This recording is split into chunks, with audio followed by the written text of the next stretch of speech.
Right, another serialized little film here.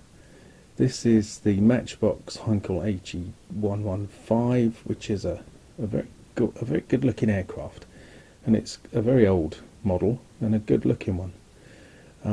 But this one has to come with, for people of a nervous disposition, type of warning, because I made this one years and years ago. Then the computer decided to withhold some of the shots. Then it mangled a lot of the sound, so I've had to redo the conversation on this. And then, when I'd finished it, as I was putting it away to do, or putting it to one side to do the final few shots, I dropped it and it broke, and large parts of it fell down the back of an enormous chest of drawers that we do not move, except every few years, to clean down the back of it.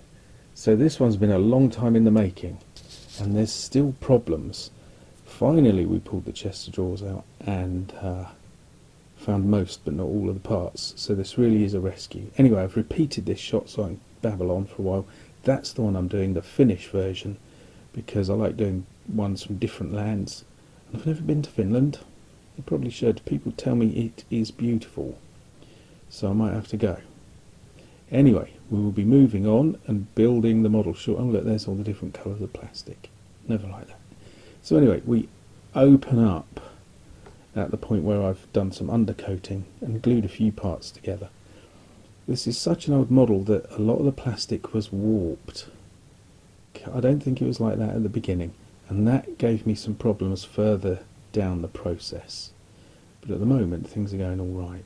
There we are with the main big bits coming together: fuselage, floats, tail bits, and I've mucked around with a couple of the little men. Shouldn't do that, that's not what I'm here for. But anyway, now here comes some real sound from about 4 or 5 years ago. We're shaping up nicely. I haven't actually glued the wings on, otherwise there's some horrible gaps and the wings are pointing downwards. Just thought I'd put it together. One of the interesting things is it's an incredibly slim aircraft. It reminds me of the Handley Page Hampden, I think it was. And what's interesting is the Dornier was considered the flying pencil, but this is even slimmer, and it makes it very graceful. There's something else. Oh yeah, I made a right mess of this bit. The focus is being sympathetic towards me. I'd actually put this panel too far back, and then there's a huge gap here. So I brought it forward, and gradually it's all coming together. So the next real step actually is to paint the frameworks around all the glassware, and that's going to be tough. Then I'll be able to do a little bit more filling in some of the gaps and smooth it all out. So this is going to take quite some time, tragically. But anyway, there we go. Slow progress. Take quite some time, he said, not knowing what the future held. Anyway, I was going to do this without any propellers. So eventually I fill the spinner caps, and it's sort of coming together at this point, but this is where the warping started to show up. Things were not, if one thing was going in, something else was slipping out as a consequence, and there was a lot of twisting down on the floats and that kind of thing. So it started to get rather difficult, unfortunately. And I think that's what I'm showing there. Yes, the floats, first of all, they're splaying outwards, but secondly they're twisting themselves on the fins. And then look at that, the markings, the transfers were not lifting off from the paper, which that's a problem I've had before, but this was really bad, and they started to crack up in the water. So as they were lifting off the paper, if they were lifting off at all, that was it. Now, there's a lot of paint to tidy up, so don't worry about that too much. But look, I've got the colour to match, but the markings are just crumbling. And that one span. I left it, I thought I got it all right, and came back, and it was like that. And I didn't. Ordinarily, I'd add a bit of water and see if I could lift it off again, but I didn't.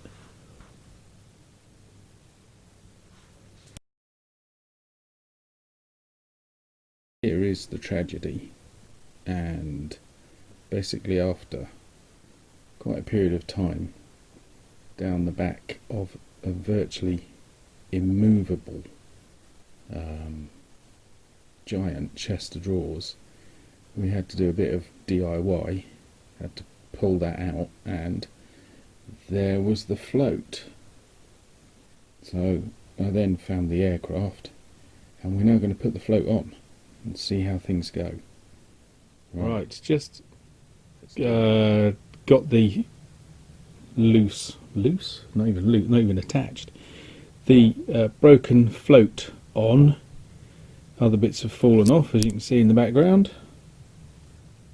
and waiting for it to dry. I think it's going to take quite a lot more glue, to be quite honest. I think it will just be holding on by the skin of its teeth right now. I think there's also a little twist which I might be able to remedy, and then I've got to find all the other little bits and pieces, which at this point may be a problem. It will just consume time, nothing else. We'll get there in the end. So gradually, oh look, right, it's all started peeling. These were the days before I was using Decal Fix. Anyway, there we go. So a hefty weight pressing down on the float. Right, things moving on fairly nicely. Careful how I do this. I've managed to get the rear strut on, the rear internal strut. That one took a lot of fiddling about, but I got it on. And then I had to attach this one at the front on the right. Crikey, that paintwork's a bit rough. Anyway, because it was still attached to the top, but it come free at the bottom. Well, that's a little bit odd, but anyway.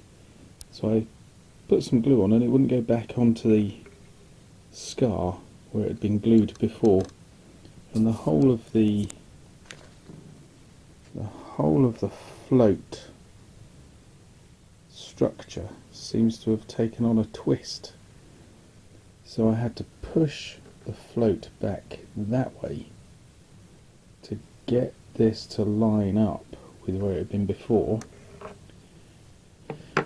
and then in the end I had to resort to super glue, which I don't like doing, but that's what's holding it in place. And probably the moment it had hardened, I heard a crack, and at that point the ladder came free there. Look at that. So that's going to be the next step. Then I'm going to have to create a strut to go at the front on that side, because I just don't know where that is. And then a few spiky bits, and a new tip of a gun, and I think, oh, and that one there, and I think we'll be there. So, and I think I'll straighten up the paintwork down here. So gradually it's falling into place, but as we can see, the more I do, the more problems it creates. But I'm pleased to see such a graceful aircraft getting back to some degree or another to how it should be. It's never going to look as good as it did when I got it complete, I have to admit. it's been really knocked about. I've just noticed there's chips of paint off as well somehow. Anyway, that's what we're in this for. So let's just take it in as it is. Shame about the flaking markings all over the show now. Might have to do a bit of work on them. And I'm always tempted with a seaplane to do a fair amount of weathering, because just all the contact with water alone will cause plenty of damage, but salt water is so destructive, it's unbelievable. So that might be an option if things are still looking rough.